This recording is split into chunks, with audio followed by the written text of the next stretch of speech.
Hello everyone, আসসালামু আলাইকুম। আশা করছি সবাই ভালো আছেন। আমরাও ভালো আছি, আলহামদুলিল্লাহ। আমি জুবাইদাস ব্লগিংয়ের জুবাইদা, সবাইকে ওয়েলকাম করছি নতুন আরও একটি ব্লগ ভিডিওতে। আশা করছি বরাবরের মতো আজকের ভিডিও ভালো লাগবে সবার কাছে। ব্যস্তময় দিনের একটা ব্লগ। বাচ্চাকে নিয়ে সকালে কারাটেতে গিয়েছিলাম, কারণ সে কারাটে শেখায় সকালে, আর বিকেলবেলা সে শিখে। তো সকালে নাস্তা বানিয়েছি, খেয়েছি, কিন্তু শেয়ার করতে পারিনি। আর এখন শেয়ার করছি দুপুরেরটা, কারণ আমরা লাঞ্চে যা যা খাবো সেটাই। তো খুব সিম্পল রান্না করে নিয়েছিলাম, খিচুড়ি, ডিম ভাজা, এগুলো। তো খুবই তাড়াতাড়ি কাজ করতে হয়, কারণ দূরের উপর থাকি। আগে তো বলছি যে ব্যস্তময় জীবন, ব্যস্তময় দিনের ব্লগ, ব্যস্ততায় সব কিছুই করার নেই।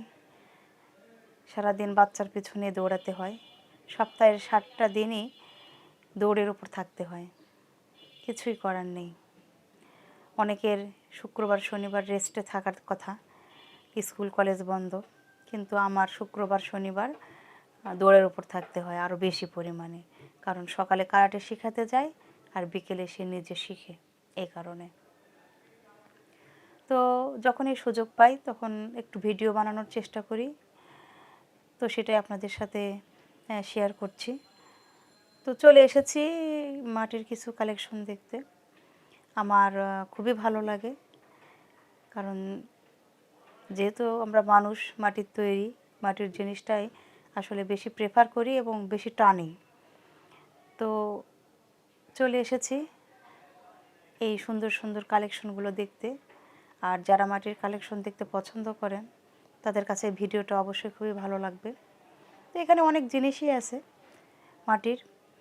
আমি অনেককে দেখেছি যে মাটির তৈরি যে প্লেট আছে সেগুলো দিয়ে খাবার খায়। আমারও কিন্তু খুব ভালো লাগে।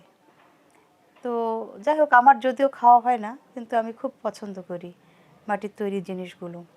শুধু পয়লা বৈশাখের দিনেই মাটির তৈরি জিনিসে খাবো তা কেন, অন্যান্য দিনেও কিন্তু মাটির জিনিসগুলো, মাটির তৈরি যেসব জিনিস আছে এগুলো ব্যবহার করতে খুব ভালো লাগে।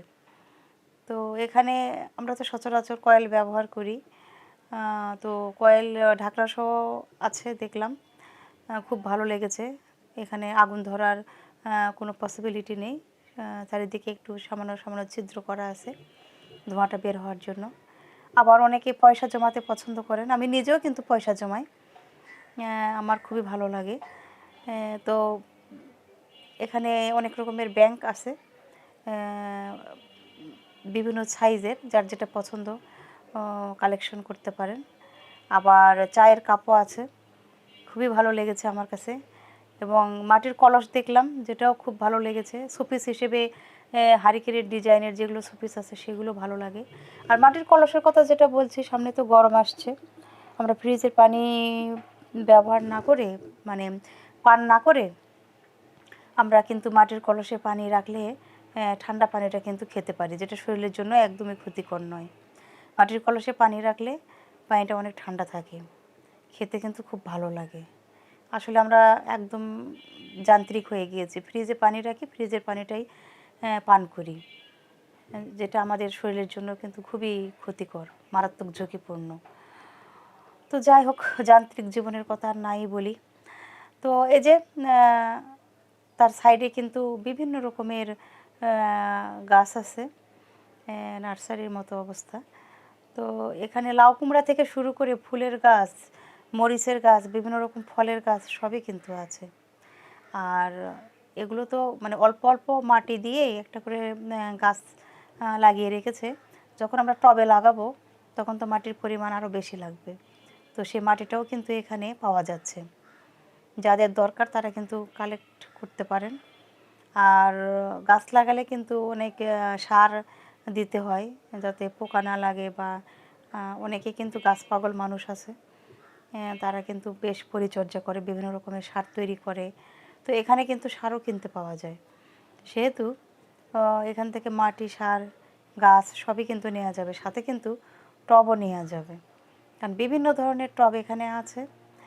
গ্রিলের সাথে হ্যাং করেও রাখা যাবে, আবার মানে হচ্ছে বারান্দার মেঝেতেও রাখা যাবে, বিভিন্নভাবেই রাখা যাবে। এখানে বড় ছোট বিভিন্ন রকমের টব আছে। বড় বড় টব দেখলাম, অনেকে আবার দেখা যায় লেবু গাছ লাগায় বা আম গাছ লাগায় ছাদের উপরে, তারা কিন্তু বেশ বড়গুলো নিতে পারবে। বিভিন্ন রকমের আছে। আবার কতগুলোতে দেখলাম টবের নিচে একটা করে ট্রে দেওয়া আছে, যখন অতিরিক্ত পানিটা হবে ট্রেতে পড়বে, পানিটা শুধু ফেলে দিলেই কিন্তু সুন্দর মতো রাখা যাবে, পরিষ্কার পরিচ্ছন্ন থাকবে। তো আমার কাছে খুবই ভালো লেগেছে। আর আমিও নিজেও কিন্তু গাছ পাগল একজন মানুষ। আমার বারান্দাতেও কিন্তু বেশ অনেকগুলো গাছ আছে। কিছু গাছ মরেও গিয়েছে, নষ্ট হয়ে গিয়েছে আর কি। আবার কিছু কিছু গাছে বেশ ভালো ফুল দেয়। এরা আমার ভিডিও যারা দেখেন তারা দেখেছেন। আবার অনেক সময় পুঁই শাকও লাগিয়েছি।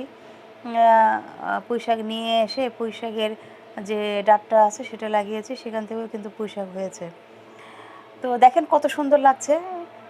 আসলে ফুল ভালোবাসে না এমন কেউ আছে আমার জানা নেই।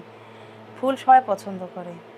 আর আমার তো মনে হয় ফুল যে পছন্দ করে না তার মধ্যে কোনো মনুষ্যত্বই নাই। মনুষ্যত্ব যার মধ্যে আছে সে অবশ্যই ফুল পছন্দ করে। আর আমরা যেহেতু মানুষ, আমাদের মধ্যে মনুষ্যত্ব বোধটুকু থাকবে, এটাই স্বাভাবিক, তাই না? দেখেন কত সুন্দর লাগছে, রং বেরঙের ফুল, লাল, সাদা, গোলাপি, হলুদ, বেগুনি, মানে একটা অন্যরকম সৌন্দর্য। খুব ভালো লাগছিল, তাই মনে করলাম যে একটু ক্লিপ নিয়ে আমার আপু ভাইয়াদের সাথে একটু শেয়ার করি, ছোট্ট সোনামণিদের সাথে একটু শেয়ার করি, তারাও দেখবে আমার সাথে সাথে। তো এখানে বেগুনের গাছ দেখলাম, আবার বেগুনও ধরে আছে। মানে কি বলবো, যার যেটা পছন্দ তারা কিন্তু সেটাই নিতে পারবেন। এটা হচ্ছে 10 নম্বরে যেতে রাস্তার পাশে, আমি যে রাস্তাটা দেখিয়ে দিচ্ছি। যাদের যারা মিরপুরে থাকেন তারা কিন্তু এখান থেকে গাছ কালেক্ট করতে পারেন। খুবই সুন্দর, খুবই ভালো লেগেছে আমার কাছে। তো যাই হোক, আজ এ পর্যন্তই।